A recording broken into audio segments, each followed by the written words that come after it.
question mark at the end of the title deliberately because of the challenges that are ahead. And I include all you lot in this title because I think a lot of you must have been born in the 21st century. So there's several of you that are going to live into the 22nd century. So what I'm talking about today has a lot of relevance to all of you, I hope. So let's kick off with COVID. And this originated in wet markets in Wuhan in China, probably in November. The first case was December the 7th. The Chinese fairly quickly realized this was a new virus. They identified it, they sequenced it, but they broke the international health regulations because they didn't report it to WHO until December the 31st.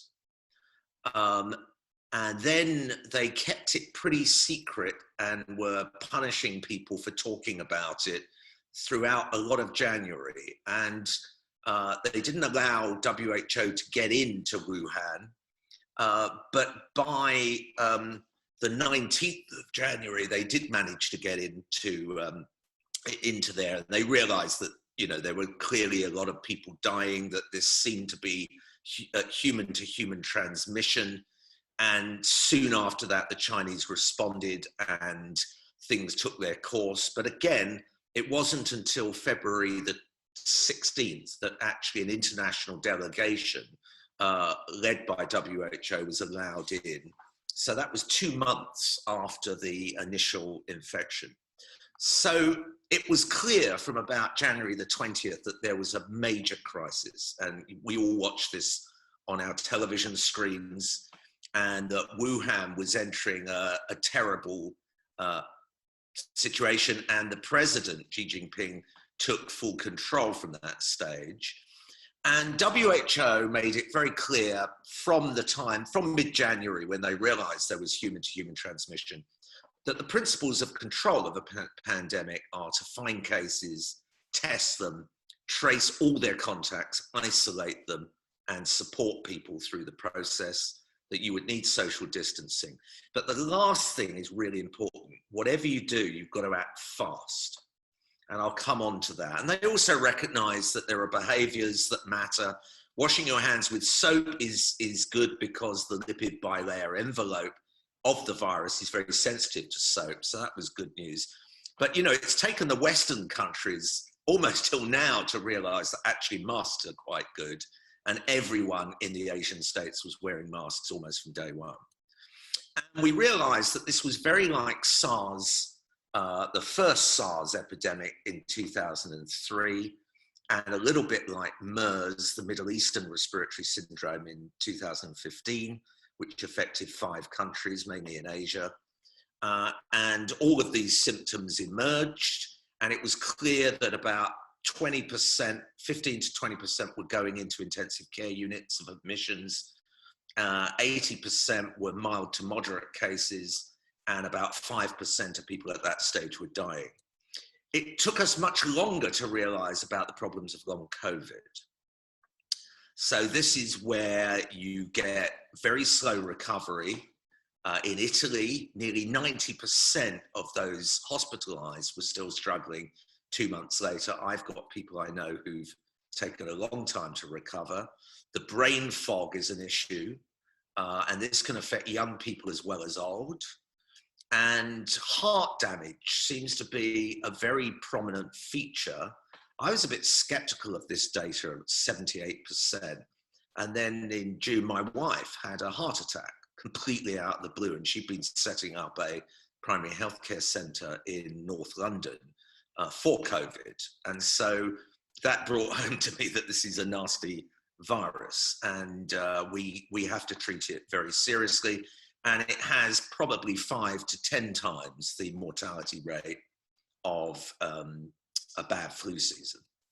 So South Korea did act fast. And if you look at the bar chart, in February, almost as soon as they were getting cases, they started rapid testing, and they had a very dynamic leader of their whole program who had experience both in SARS-1 and MERS in 2015. So he was exquisitely sensitive to this. They really hit it fast. They only went up to about 18,000 tests a day for 51 million people, but they got it under control within about 3 weeks, and they're now at 9 deaths per million. The Chinese, once they acted, got very serious.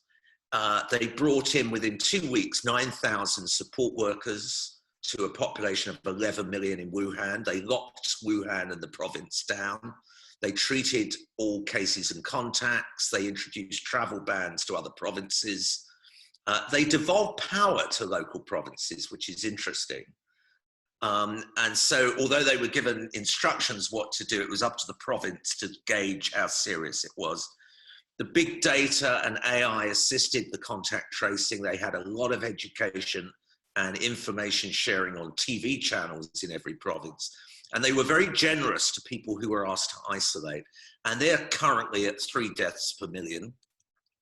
And Greece, interestingly, one of the poorest European states, they had a dynamic health ministry, and they decided that they would go into a very early lockdown before a single death.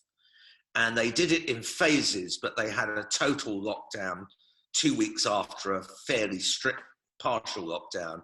And they were able to lift it after 6 weeks. They're having a resurgence now, like many parts of Europe, but they're only at 51 deaths per million. So that leaves us, and we are currently at 732 deaths per million, which is higher than the United States.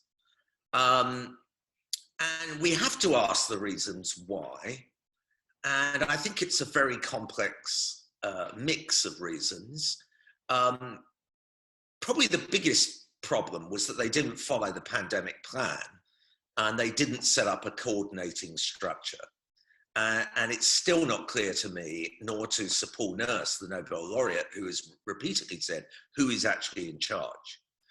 And there was no independent public health presence on the scientific advisory group of experts or emergencies. They didn't actually model a lockdown or test and trace. They were following a pandemic influenza plan. They completely bypassed our excellent primary care system of GPs and primary care, whatever they're called, trusts. And they didn't scale up either testing or contact tracing. They simply used the Public Health England 270 contact tracers for 55 million. Compare that with 9,000 in Wuhan for 11 million. And they outsourced test and trace rather than building on the molecular virology laboratories of the NHS. They delayed lockdown early on. We won't go into all of that.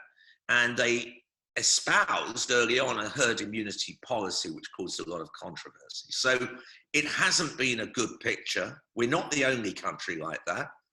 But this week, if you want to look at this, there is a letter signed by 70 people, I'm one of them, towards a sustainable COVID policy. And I'm not going to go through all of this, but find, test, trace, and isolate has been a very weak feature. And we need that protective shield to ensure that once you've had a lockdown, that you keep it locked down, because that's what you want to do, is lock down cases and contacts.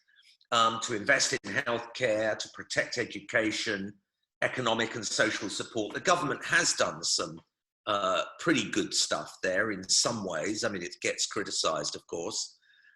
Health and safety regulations, coordination has been, I think, extremely poor in some ways, although it's getting better with the vaccine. And public health messaging, I think, has been poor. And that's why I helped Sir David King set up the independent SAGE group, where we have meetings every Friday with the public to discuss the data, discuss issues, and try and build trust. And this is an example. You can see on the grey curve, that's public health teams are very effective at contact tracing. On the light blue curve, the call centres are not. And, you know, that was pretty obvious from day one. And you can see how the red line of testing results back within 24 hours fell away consistently since July. And again, I feel if it had been linked into primary care, and to NHS molecular virology, that would have been a much better curve. Now, more generally, pregnant women are more susceptible to serious disease. They end up on intensive care units more frequently, although they're not actually more vulnerable to getting the infection. It's just when they get it. A very tiny minority of children get this Kawasaki-like multi-system inflammatory syndrome. But the much bigger issue is for the mass of children who suffer anxiety and stress, particularly loss of relatives, and in many countries, reduced access to health services, falling immunization rates. So that's a big worry. And I won't go into all the issues around widening of the educational divide, which is very real in this country as much as in many other countries. The economic insecurity, and I think we're going to see this for the next 18 months of food insecurity, malnutrition, rising unemployment, depending upon which kind of country you're in, domestic abuse, conflict, governance. And we've already seen one casualty of the whole COVID crisis in the President of the United States. I'm sure you're all very upset. So where are we going next? There are various scenarios about whether we're going into a much bigger second wave or a slow burn. If you look at the scenarios that the government advisors have come up with, the Academy of Medical Sciences said we could see another 120,000 deaths by the middle of next year. The London School of Hygiene group said 350,000 deaths by the end of next year, if nothing was done. And you can see various scenarios there if no changes in policy. This was before the lockdown, which are much worse than the first wave. And this is their kind of medium-term projection. At the moment, it's actually on course that we're now at, 10th of November, and it is up around 300. So their projection there is pretty accurate, but it's whether it's going to continue on or not. I've been slightly persuaded by my colleague, Carl Friston, who is the most cited neuroscientist in the world and a mathematical modeler.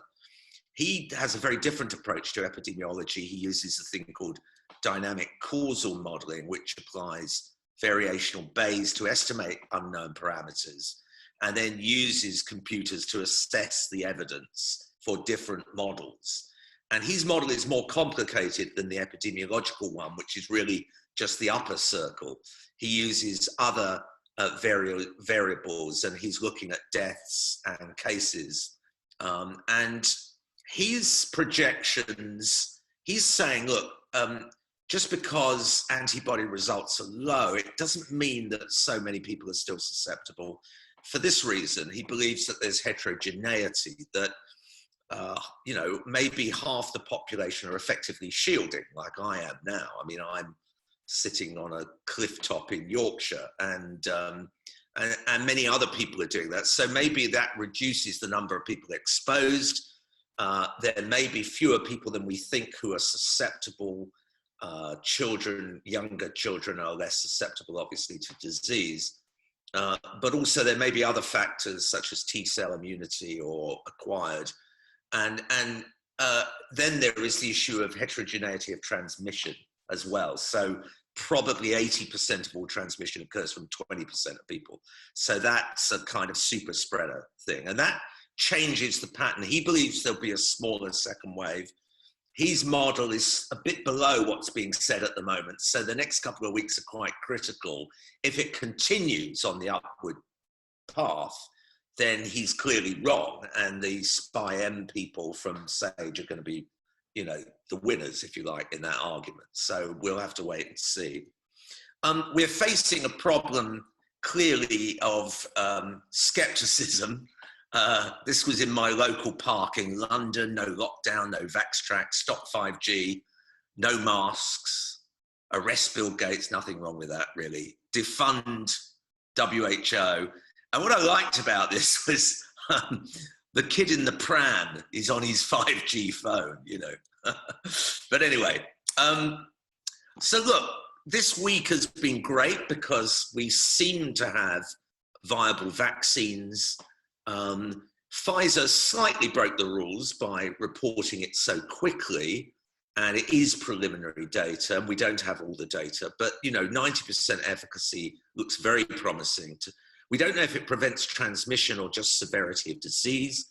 We still don't know how long immunity will last, and there are going to be big issues with cost and scale up, but that does look promising, that we would be able to get lives back to normal, hopefully next year. But I think there are still a few hurdles to cross for that.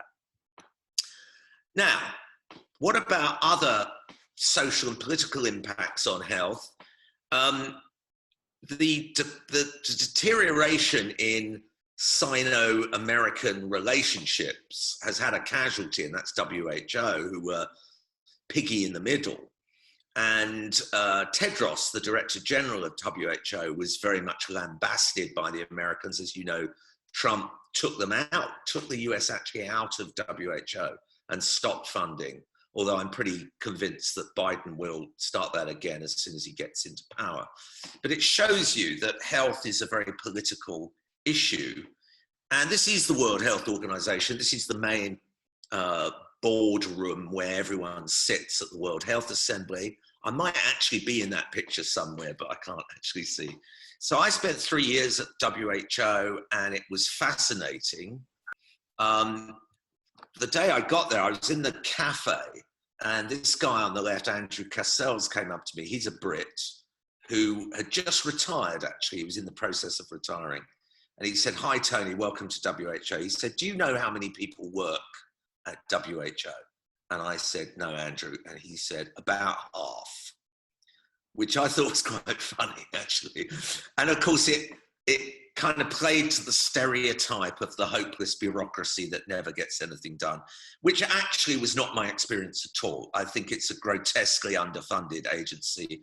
It's the most democratic part of the UN, because the World Bank, UNICEF, the UN itself is appointed. It's not democratically elected, whereas the Director General of WHO is elected in secret ballot by all 194 countries that have a vote.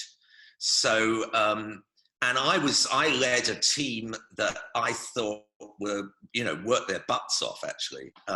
But there are some issues around. Now, it was very interesting because you do need multilateral organizations, despite all the criticisms. And remember, the overall budget of WHO is less than my university at present, UCL. It's annual budget for everything, global, everything. So, it is grotesquely underfunded, and compared to many other UN or multilateral bodies.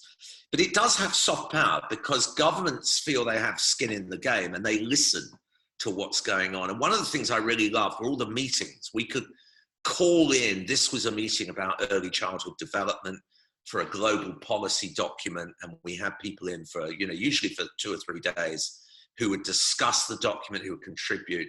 And that was a fantastic role. This was a Japanese meeting that they funded around handheld records for maternal and child health. This is the World Health Assembly proper, where there are a huge number of side meetings. And I would strongly recommend, if any of you, this was the first time I'd ever been there, and I've been in global health for like 30 years. But if you get the chance in the next few years to go to the World Health Assembly, it's worth it, because there are a lot of side meetings and you get a feel, a buzz about the place. A lot of it is bureaucratic and slow, but it is of great interest. And I found it really interesting, that political dimension, as well as all the guidelines that we were involved in. Now, this was another example. This was a main meeting to discuss a global obesity strategy, child obesity strategy. So we've been involved with the nutrition team. And as you know, obesity is, there's been a trebling or something of childhood obesity rates all over. Britain is no exception, across Europe, Middle East, and also the double burden of malnutrition now. Even in India and Africa, you're seeing, particularly in urban centers, a huge problem. So we had a strategy. And at the meeting, they all argued. They said, there were people putting their hands up saying, "We don't agree with that word and that." So the chairman said, go into another room and have an argument about it, and come back when you've agreed on the resolution. So we went into another room, and I sat there for 6 hours listening to this. And one country in particular that shall remain nameless, but I think you can pick up which one, spent a lot of time just saying, we don't agree with this, we don't want this, because Americans generally don't like anything that will threaten their market economy. And so they said, in the end, they said they would welcome the resolution, but they would not endorse it, which meant it wasn't passed. Interestingly, the only other country to support them was Italy. And I didn't realize that Italy had such a big obesity problem, which it does. But anyway, so I had to go back in. I was the director of maternal, child and adolescent health, and report these findings back. And then I saw that the Director General had gone out the room. So I got the photo opportunity I wanted for my children, you know, just for a laugh. And I gave a slightly less than diplomatic report back for 3 minutes about what had gone on. And at the end, an American official came up to me and said, Dr. Costello, I really didn't like your tone. I thought you were very patronizing. And I said, well, actually, it's pronounced patronizing. And it means speaking down to people, you know. Anyway, actually, that's a bit apocryphal. But anyway, we had all of them. So the whole politics of health and of WHO is fascinating because you get everyone in the room. And although it's slow and, you know, it's like democracy, it's really interesting. And I wouldn't necessarily plan your career to go and work there for the whole career, and that may be difficult, but certainly understanding how it works is important. So is everything getting better? A couple of years back, Bill and Melinda Gates edited Time magazine, the first time that they'd allowed an external person to do it. And they call themselves impatient optimists. And they have some evidence, you know, child mortality rates have fallen steadily. This is a bit outdated, this slide, but since 1960, there's been a steady fall across all income groups.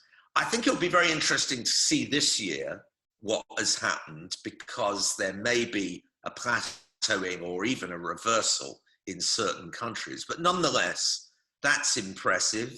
Fertility rates have fallen, education rates have gone up. So they constantly say we mustn't miss the good news. And, you know, there are books come out from the World Bank called Getting Better.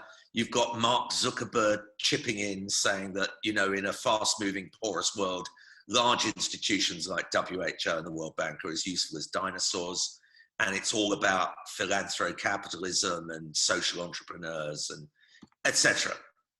But there is another view, and the other view is well described by Mark Mazelwer, who is a British historian working in Columbia University, New York.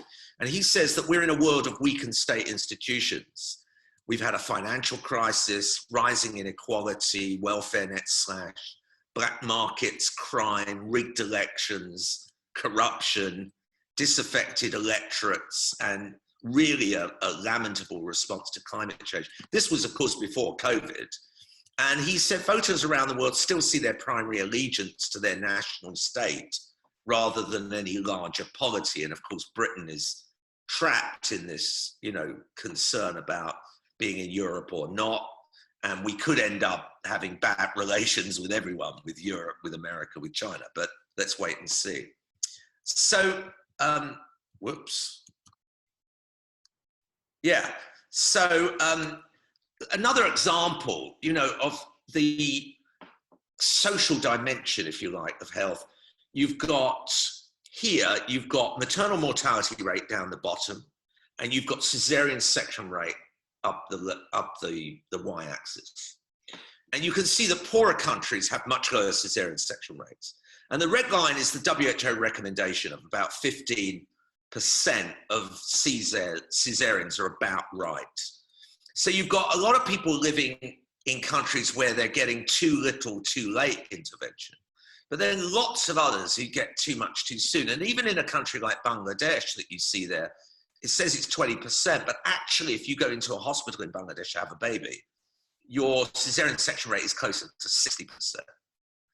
In Brazil, it's heading up towards 90%. So we've got this over-medicalized problem of childbirth, which is not related to necessarily to mortality rates. Then you've got breastfeeding. I'm sure many of you have written essays on nutrition and breastfeeding, but breast milk still astounds scientists in different ways because of the way it's composed and the effects that it has on our children's brains, on their development, on all kinds of things. But we're at the lowest level of breastfeeding in human history, and mothers face an absolute onslaught of advertising about formula milk, much of which infringes the WHO code on marketing of breast milk substitutes. And we could spend an hour talking about that, but we have no time. And then, of course, we're going to have, throughout your career, you're going to see emerging infections on a regular basis. So I got to WHO 3 weeks after I started. I was told about this thing called a Zika virus, which I kind of vaguely heard about. And then 2 weeks later, I was on the BBC, World Service Television as the world expert on this virus that I really knew very little about. And so again, you never know what's going to come around the corner. And of course, I remember telling my students a year ago, saying, look, at any moment we could get something that emerges. And of course, this year, we've seen the catastrophic economic impact of a pandemic. This is actually a very good pediatrician called Vanessa van der Linden from Brazil, Recife, who spotted the link between Zika virus and the brain damage that was emerging in that part of Brazil. And she set up a fantastic program to help parents. But of course, by then, a lot of the damage had been done. And we know that the first 1,000 days, of course, are an incredibly sensitive period for growth and development. In poor countries, I lived in Nepal with my wife in the 1980s. And this was a guy who we realized was an ambulance. He's carrying his wife for 3 days on his back because she was pale and she had grotesque, severe anemia, 3 grams of hemoglobin. And this is my son, age 7, with his friend, age 7. And the difference is not genetic, it's failure to thrive, it's stunting, which starts really from about 6 months if there is no continuation of breastfeeding and the like. So this is a major issue. And James Heckman won the Nobel Prize for Economics based on the returns to a unit dollar invested at different stages of the life cycle, showing that if you invest in prenatal, perinatal programs, and of course early years programs, you get a tremendous return.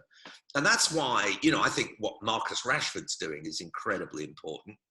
It seems sad to me that it has to be a footballer from Manchester United, worst of all.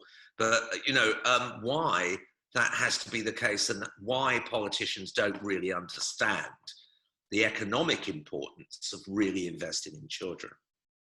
And then this was another thing that we launched when I was there in WHO, which was a global quality improvement plan for maternal and newborn health services. Because in many countries, even if you get access to services, it's very poor. But the major thing what we emphasized was this had to be led by the countries themselves. You don't want donors coming in and saying what to do and you must do this and all of that. So if you look at the bottom left, the panel there were representatives, usually ministers from all the countries. We had 9 countries involved. It's gone up now. And all of them had held their own national conventions to discuss ways to improve quality of care and the like. So I was proud of that. But of course, one thing I learned, and this was, I'm going to come on to some trials we did before and after I went to WHO. This is in East India, in Jharkhand and Orissa state, where we worked. And of course, you realize that the political, nutritional, economic, cultural, employment context is vital for health. And so a social and economic dimension is something that's fundamental to public health. And of course, we can see that in this country at the moment. We know about the people with COVID who are in intensive care units. What we don't know about is the much larger numbers of people who are suffering stress, anxiety, depression under all of the restrictions that they've had to go under. So there are going to be big costs that we have to add up at the end of this epidemic. So I'd just like to say a few words about this. Look, power is everywhere. Somebody eminent, I think it was Bertrand Russell, said that energy is the core element of physics and power is the core element of social science. And it's in our relationships, it's in our medical hierarchies, it's in our class system and our current government, which is still fairly bullied and influenced. It's in the caste system of India and Nepal. And here is a meeting in the White House led by the Vice President to discuss reproductive rights of women. And I think you might comment on the fact that there are actually no women there. So this is what you're up against. And never forget that health is very linked to politics. Now, in the 1980s and 90s, we did a trial of health education in the slums of Kathmandu, giving fairly conventional health education to women at the time that they were leaving hospital and again in their homes. And we showed no impact whatsoever on behavior, on uptake of immunization, of understanding of symptoms of disease. And then we heard about this project in Bolivia using women's groups that seemed to be more successful in remote areas where they came together and talked about their own problems. And I became interested in this whole idea of human groups. You can read various books from Robin Dunbar, and particularly in the sympathy group, the neighbors, the friends, beyond the survival clique that has dominated our evolution, really, whether it's hunting groups, gathering groups, singing groups, credit groups, theater groups. You know, they come around that sort of 15 number figure, and Dunbar has this tripling view of the active network and the social cognitive brain that we can cope with about 150 personal relationships, and that's about it. And actually, I've written a book about this, which came out a couple of years ago, so there's a plug for you. But participatory learning and action is where you get groups together and they think about their problems together with a facilitator, plan strategies, put them into practice, evaluate them, and then continue the cycle. And we decided to do a cluster randomized trial. This is we started this actually 20 years ago in Nepal, where population clusters are, well, God made Nepal to run cluster randomized trials, because those yellow boundaries, you can't get cross-contamination because they're all raging rivers or, 20,000-foot mountains. And we ran peer groups with local women facilitators. Each facilitator ran 9 monthly groups in each cluster. And we ran this for over 2 years. We were really surprised to find in this trial that the intervention area had a 30% reduction in neonatal mortality. This was in an area where 90% of people delivered at home. People laughed at us. They said, well, chatting, that doesn't reduce mortality. And then we ran 7 more trials. It's taken sort of 20 years to do all of this. In East India, 2 in Malawi, 2 in Bangladesh, 1 in urban Mumbai slums, in Nepal, and we've done other trials looking at other outcomes. And when we meta-analyzed it, we showed overall about a 1/4 reduction in neonatal mortality. And actually, if you had at least 30% of pregnant women joining those groups, you would get an amplification effect across the population. In areas where we didn't do that, we were less successful. So it was dose dependent. And we took the data to WHO before I joined.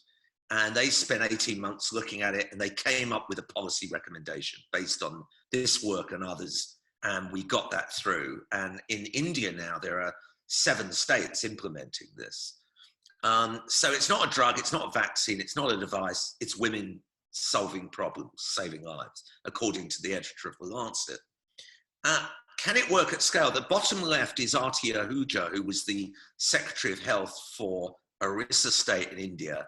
And she loved this research. It was done by my colleagues in Ekjut, and I'd worked with them for a few years before this. And she said, I'm going to scale this up with our state budget. I mean, Orissa has a population of 50 million, and she set up 140,000 women's groups.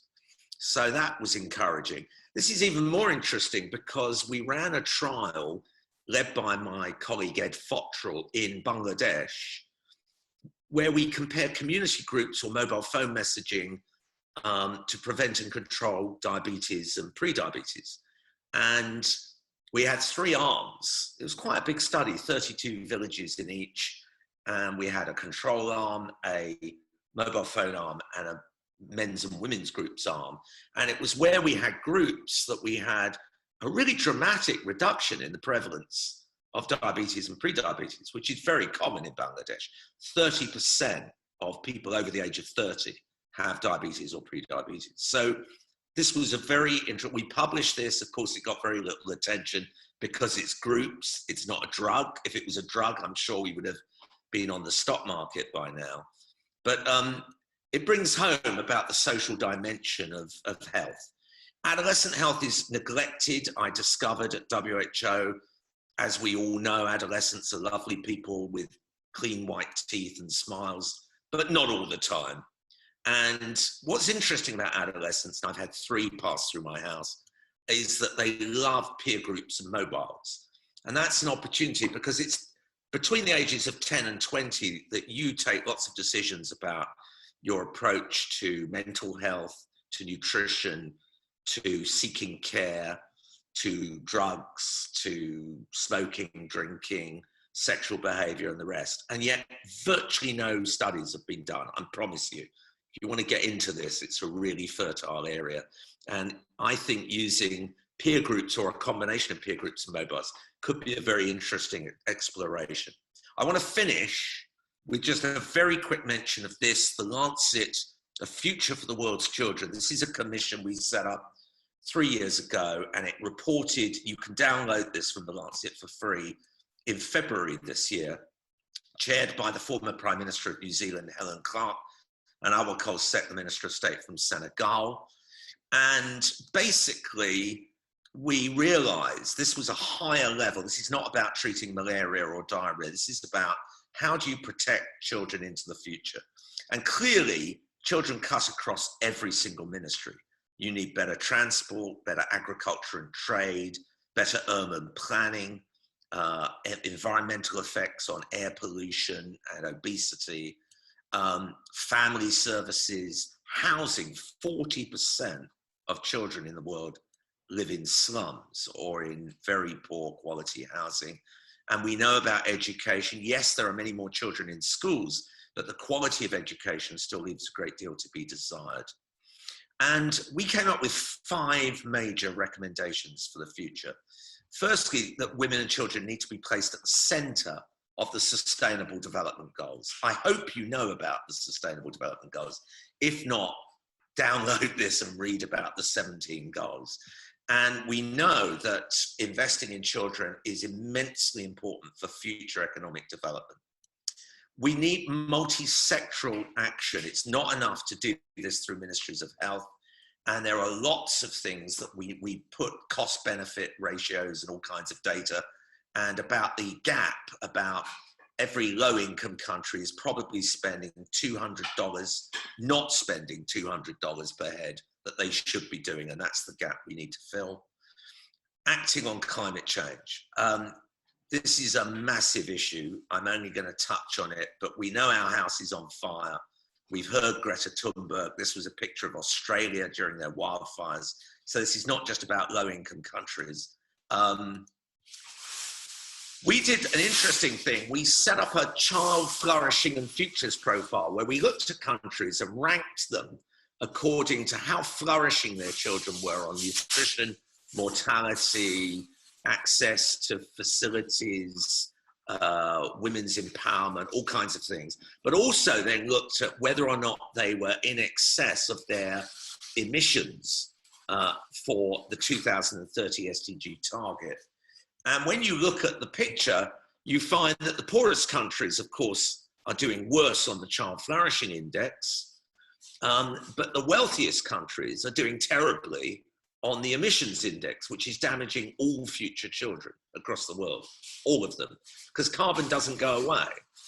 And this brought home to us that we're all in this together, and that you need to get away from this idea that the rich countries are doing well, poor countries are doing badly.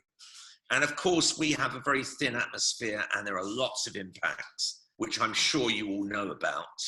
I'll come on to that very briefly, because another thing, I chair this Lancet countdown for climate action and health. It started with a report that we started in 2007, and we came up with this: climate change is the biggest global health threat of the 21st century. Well, there was a lot of dispute at the time. I don't think they would dispute it now. We had a second report 4 years later, and now we have annual reports. And the next one will come out next month on December the 3rd. And we have a whole number of indicators to see how the world's doing. And actually, we're not doing very well. And we know that we should be going down this path to even keep below 2 degrees. Many people say it should be 1.5.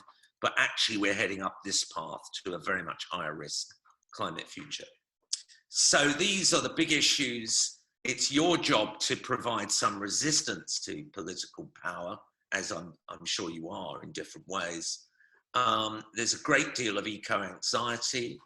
There are strategies actually within the health sector with social prescribing, whereby getting closer to nature is a very effective way. And I think engaging children in this is an extremely effective way of making people more sensitive that food comes from the outside, not from Sainsbury's, And the final thing that we talked about was how to protect children from commercial marketing, particularly with the expansion of social media. And social media in the last few years is the Wild West. Basically, all data, whenever you're on your phone, they are hoovering up all your data and using algorithms to know about your race, your ethnicity, your social class, your gender, where you live, everything. And it's being sold and then targeted back at you with targeted ads.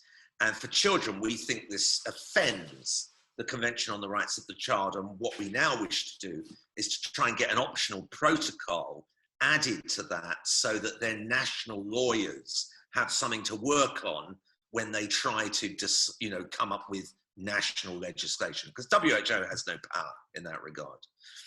And we need to do this, because it's not just tobacco and alcohol, it's junk food, it's sugary drinks, and it's gambling. And in this country, I mean, our Premier League is absolutely plastered with gambling ads, and this is the rise in problem gambling between 25 and 34.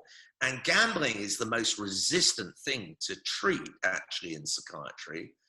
And sorry,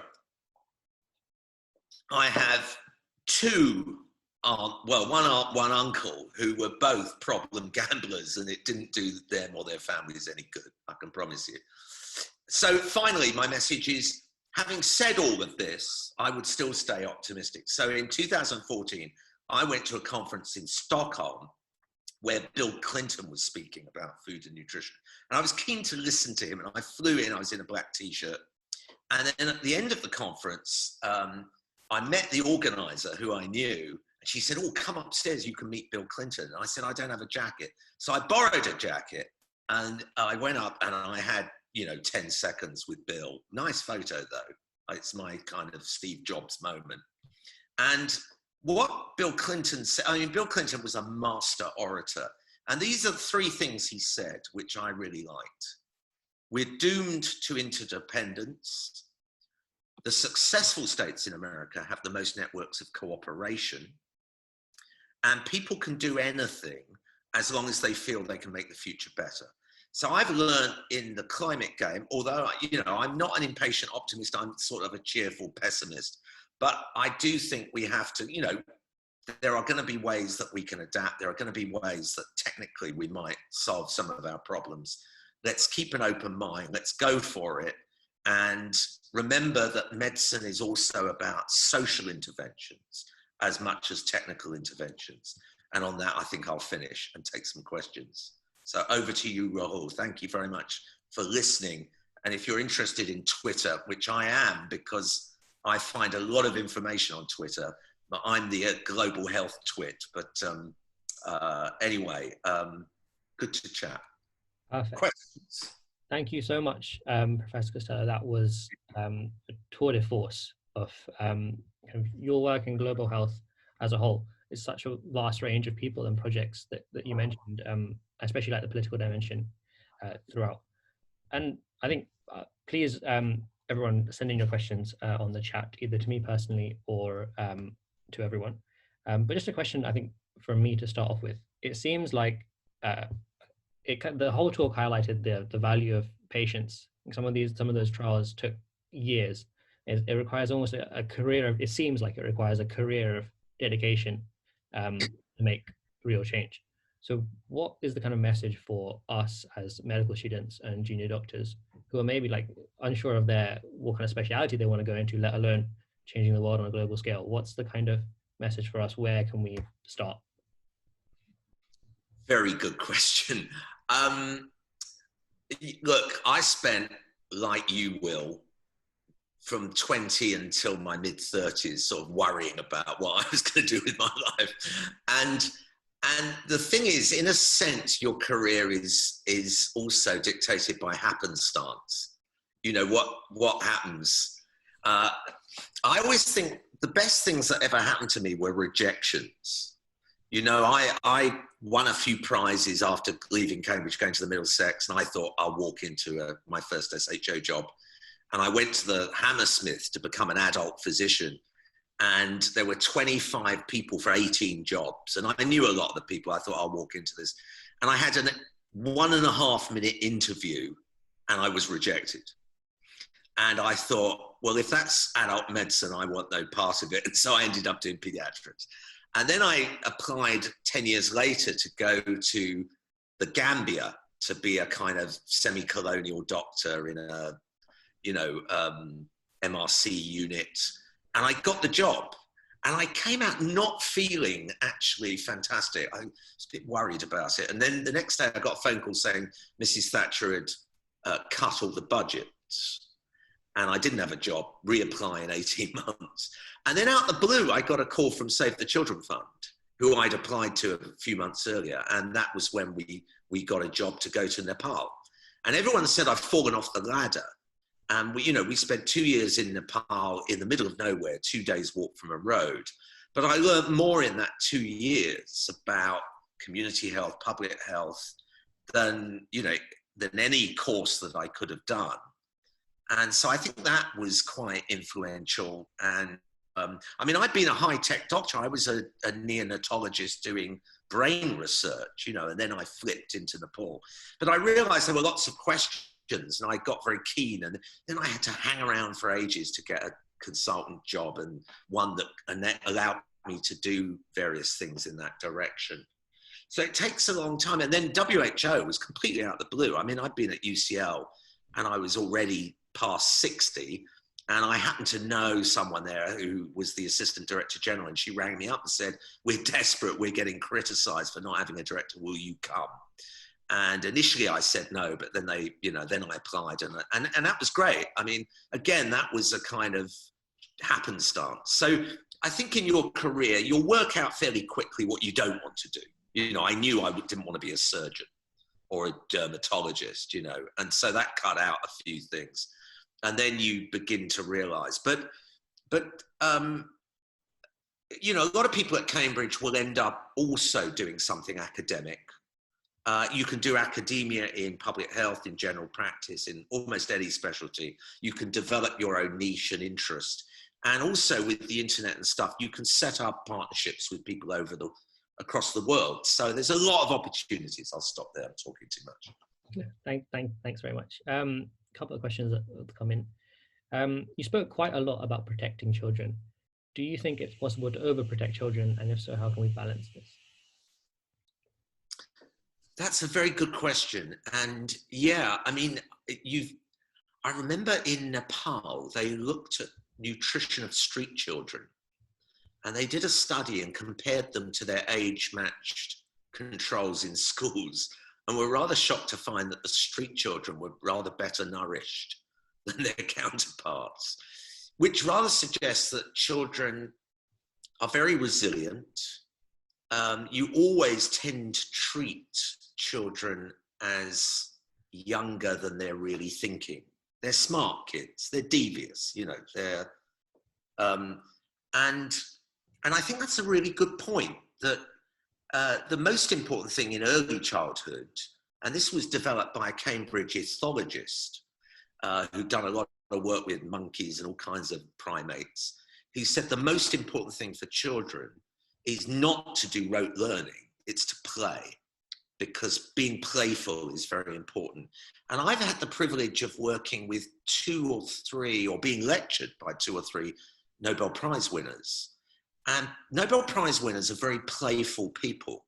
They're always, they treat all questions the same. They're trying to think through, and you know what I mean? So I think being playful, being resilient, and accepting that children can come through a lot, because there are a lot of children in very difficult circumstances, you know, in conflict areas, stressed out, even in this country with urban deprivation, the stress of crime and all the rest of it. But people can come through it. But I like the question. I think it's a really interesting one. Yeah, definitely agree. Slightly changing tack, it's about independence age, this next question. Yeah. What prompted you to set it up and become a member? And has it been well received? And if not, why not? Well, it depends who you talk to. Actually, I was just listening today to a video from some Cambridge people talking about the response, who I think have been a little bit hostile to independence age. The reason I followed all of it very closely at the beginning, mainly from a WHO perspective, because I was sending messages to my friends there, one, a very senior person, saying, make sure you call the public health emergency as quickly as possible, because I don't want you to get the blame and all of that. But as I went on and looked at the UK response, you know, there was this quiet period between January and early March where we didn't know what was going on. We didn't know who was on stage, nothing was being published, it was all very secret. And I made assumptions that a lot of things were being mobilized that weren't happening. And when we learned who was on stage, we realized there was no independent public health voice, that this has not been treated as a public health crisis. They were scientists and modelers, and they're important, but you needed public health voices, and that's really why it got set up. And we were backed up by a group called the Citizens. And Carol Cadwallader, who's a well-known Guardian journalist, she contacted me, and she'd made contact already with David King. And then we constructed, I happen to know quite a lot of people who I thought would be very good. And they're a pretty eminent group, the people on independence age, but we didn't want to be too adversarial. We send all our reports to the chief scientific advisor. There are informal links. One of our members is close to Chris Whitty. So they know what's going on. They probably don't like it, but then they're hamstrung because they are government employees. And we felt that the SAGE wasn't quite independent enough. I mean, we're absolutely in tune with them at the moment about all kinds of things, but I think it is right that you do hold governments accountable. And I think this government has made some pretty serious errors, but hopefully now that things are going to improve, and hopefully your university career will, you know, be a little bit less isolated. I think we're running short of time, but we do have more questions left. So yeah, carry on. I've got time, but unless you run out. Okay, no, perfect. We can carry on through the last few questions if people are willing to stay and listen. could you ask Professor Costello what he thinks the role of institutions like the MSF versus strengthening locally provided health services are? So it's the MSF versus strengthening locally provided health. Yeah, it's a good question, because it raises this issue about international organizations versus local NGOs, and about the sort of subtle colonialization. I mean, through my academic career, after my experience in Nepal, I only ever worked with national groups. And that, took longer to set up, but in the long run was much more influential and sustainable, because I was working with local people in Nepal, Bangladesh, Malawi, India, who had a lot of influence. And in all our papers, our major trial papers, it was always the local person who was the first author, because we felt it was important for political reasons that happens. The NGOs vary, and they vary by country. So I don't want to be, the good thing about MSF is that they've always had quite a strong evaluation team. I can never remember whether it's French MSF or Belgium MSF, but anyway, they have a Epicentre, I think it's called, the French Centre for Epidemiology. And they've done some quite good research over the years to really evaluate programs. One thing they've been very good on recently is the availability and access to vaccines. It was planned that the companies would do a deal whereby they would make it price available and they would not set the price, and yet they've reneged on that. So we're probably going to see some battles about the pricing of the new vaccines for COVID. Great, yeah, thank you. What do you think is the key to solving the social media storm that can so adversely affect children's health and adolescents' health? Social media storm. I think that's, well, I was encouraged by the Congress in America, where the Senate and the Congress came together and interrogated the big, the Amazon, Google, Facebook, Apple, and the people. And there was cross-party support. I mean, the Republicans were as tough as the Democrats, because monopolies jeopardize competitive capitalism. And, this happened 100 years ago with big oil companies, and it's now happening with these monoliths that are worth, Apple is bigger, has a bigger turnover than Denmark. It's massive. So I do think this will require regulation. Whether Biden has the guts to do it, and whether the Senate and Congress have the guts to do it, these people are very, very powerful.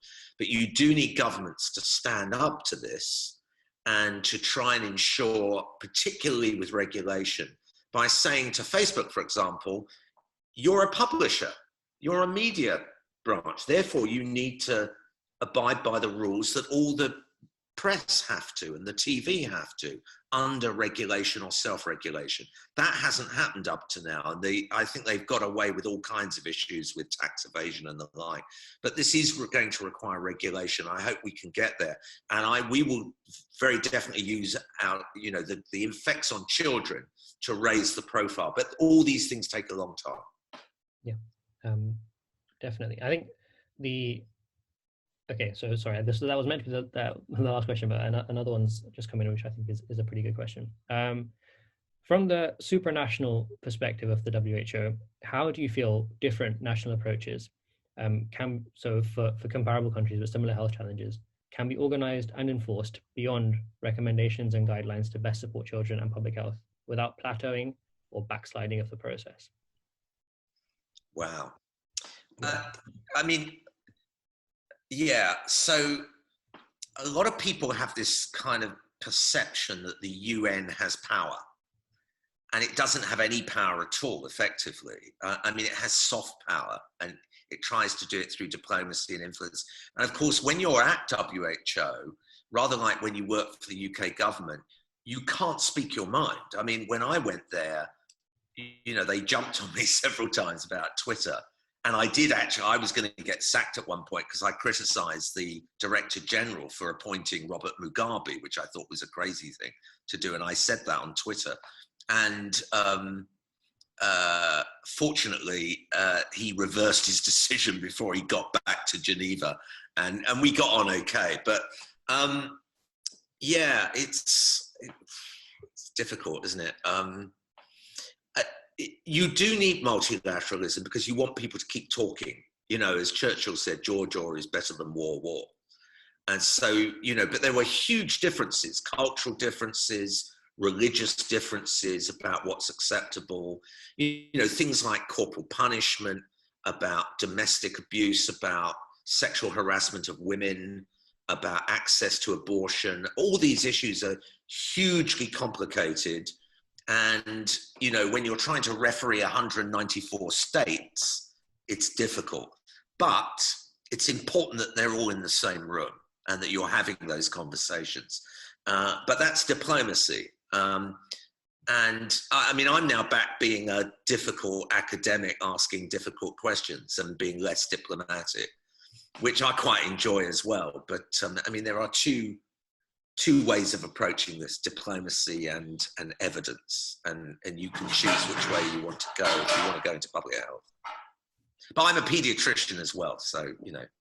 Yeah, thank you. I think that is going to conclude our Q&A session. Thanks so much again for that talk. And definitely. Well, Rahul, in the old days, we all used to go off for a meal and a bit of a booze up after this. So it's a bit of a shame that that's not happening, but maybe in future. Love to have you back, definitely. Time. Yeah. Thank you so much. It's genuinely inspiring in some places, you know, and so diverse and wide ranging. I hope all of you found it as insightful as I did.